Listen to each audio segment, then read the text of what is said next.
Welcome back to the Nutrimedical Report, and interesting things. Let's go through some more of these remarkable facts. And again, if people start to get pieces of it, they may not understand it all. They need to go to your websites, and you've got a bunch of amazing websites: FreemanTV.com, the FreemanPerspective.blogspot.com, MySpace.com/FreemanTV, and YouTube.com/FreemanTV, and RadioFreeman.com. I'll try to get them all in. Yeah. Which can all be found at FreemanTV.com. One source there. There you go. So let's go through some of these other facts. So we talked about, for example, I did remember the name of that institute besides the University of Calgary was doing the top research on this, on what's called a neuron chip. And it's actually the Max Planck Institute. Remember the Planck constant in physics.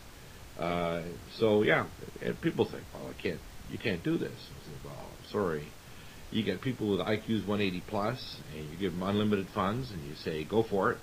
And you do it over 7 or 8 decades, and you collaborate with the most brilliant scientists. And then these occultists are channeling trans-dimensional entities, telling them what to do when they go back to the lab. And people say, oh, they can't do that. Well, they don't understand the Gesellschaft and the Thule Society and the fact that the world is run by occultists. And that's why people don't understand this. They just think, oh, well, they're just really smart. No, they're not just really smart. These people are getting information from the dark side, just like, Star Wars, the Force. People don't believe that. As they say, what you don't believe can hurt you. If you just don't understand the nature of the world, you're going to be a victim. Yes, you can follow this path straight through Madame Blavatsky, down to Alice Bailey, into Edgar Cayce, up to Richard Hoagland. This message has been carried on and brought forth, and a lot of it really comes from the Urantia book, which a lot of people have missed and skipped in their studies. This book is incredible, being written or published in 1955.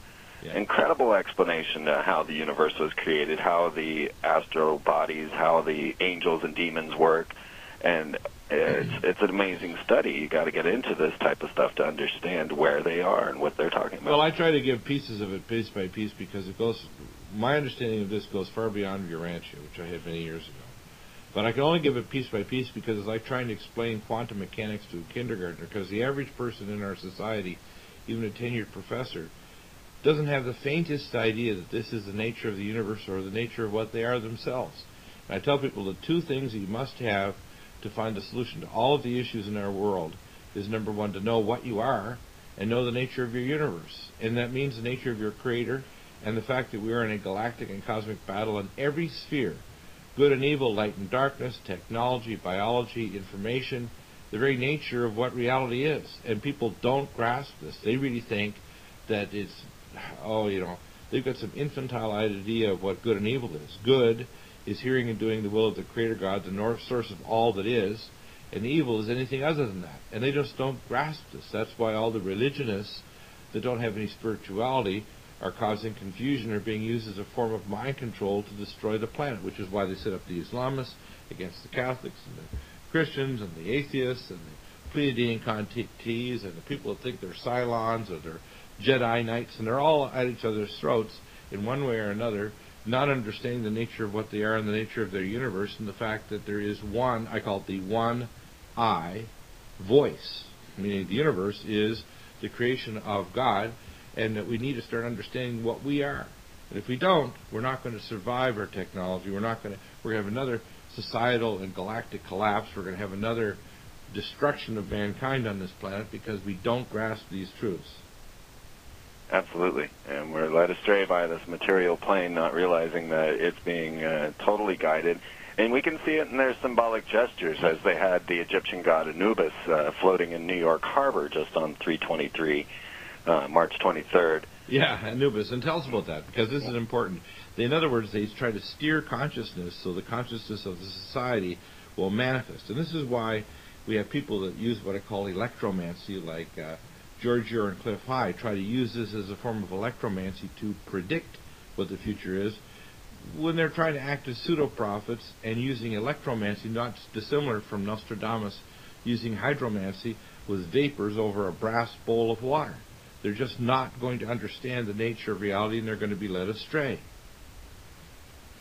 Right? Yeah, I would agree with that. The WebBot program is an interesting study, but I have not seen it come out with well, much. the reason why it's not going to work is because the ultimate connection is, quote, in the office of a prophet, not someone who uses, quote, mining the subconscious of the population using phenomes and stochastic analysis of the emotionality of specific word combinations over time and trying to develop a timeline. It's through the office of a prophet. And that's the problem, is that in all the ancient cultures, you can go back to Sumer in Egypt and any culture that lasted more than 200 years, the senior, if you want to call it, priesthood in the civilization had to be prophets and had to be submitted to the, quote, gods or God, like the God of Israel, and they had to then deliver that information to the warrior king who was below the prophet, and that's why any civilization led by militarism,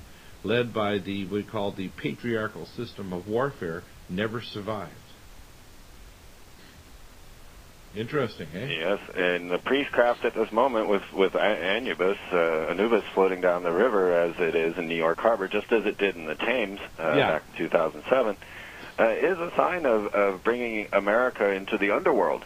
Well, what they're doing now, they've installed a pharaoh, a pharaonic order, like Akhenaten. I call him Barakhenaten. I love your term, because we both came to the same kind of conclusion in a similar time, which means there's a convergence that I call the 100-monkey theory. The consciousness which is infused into us is spreading throughout the body of mankind like connected neurons. So not just listening, there's what I call spirit words of truth going out, and ripples of vibration that are kind of shaking their souls and saying, yes, this is true, yes, this is true.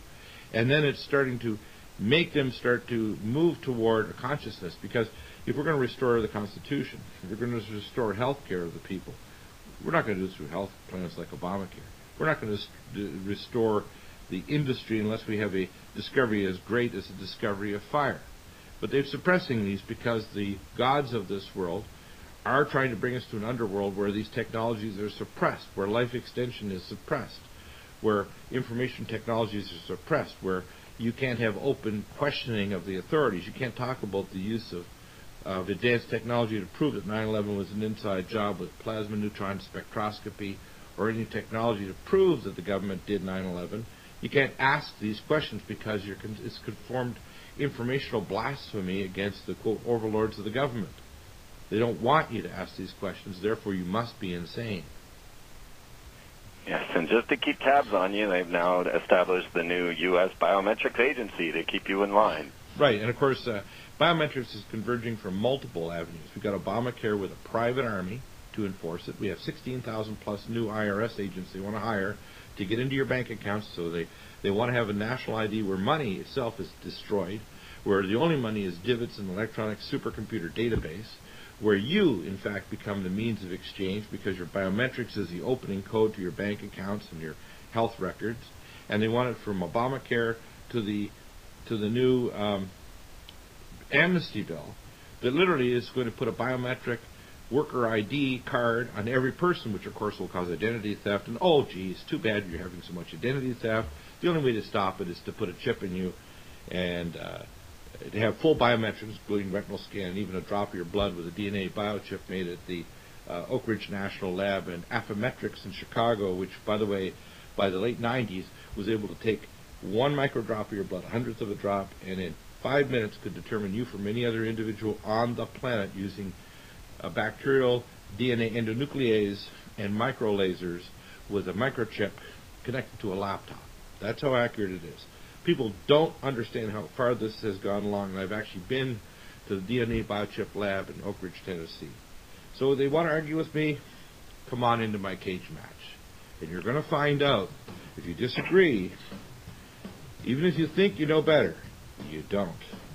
And that's why I have... coincidence, but this was ordered on the exact same day Anubis was in New York Harbor. Amazing. And I say, Freeman knows, and so does Dr. Bill. We'll be back in a moment.